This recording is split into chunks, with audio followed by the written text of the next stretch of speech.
More కుళంబుకి కావలసిన పదార్థాలు: మజ్జిగ, బియ్యం, కొబ్బరి, సొరకాయ, క్యారెట్, బీన్స్, పచ్చిమిర్చి, ఎండుమిర్చి, నూనె, అల్లం, తాలింపు గింజలు, కరివేపాకు, కొత్తిమీర, ఉప్పు.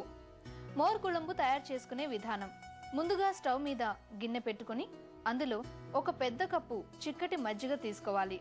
ఇందులో ఉడికించుకున్న సొరకాయ, క్యారెట్, బీన్స్ ముక్కలు వేసి సిమ్లో ఉడికించాలి. ఇప్పుడు మిక్సీ జార్లో కొంచెం పచ్చి కొబ్బరి ముక్కలు, పచ్చిమిర్చి, చిన్న అల్లం ముక్క, కొత్తిమీర, 10 నిమిషాలు నానబెట్టిన 4 స్పూన్ల బియ్యం వేసి వాటర్ పోస్తూ గ్రైండ్ చేసుకోవాలి. దీనిని మరుగుతున్న మజ్జిగలో వేసి 5 నిమిషాలు మరగనివ్వాలి. ఇలా మరిగేటప్పుడు చిటికెడు పసుపు, సరిపడినంత ఉప్పు వేసి పొంగు వచ్చే వరకు మరిగించాలి.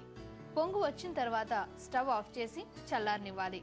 ఇప్పుడు తాలింపు పెట్టుకొని తాలింపు కూడా చల్లగా అయ్యాక ఇందాకటి మిశ్రమంలో వేయాలి. దీనిని ఒక బౌల్లోకి తీసుకుని దాని మీద కొత్తిమీర చల్లాలి. అంతే, తమిళనాడు స్పెషల్ మోర్ కుళంబు రెడీ.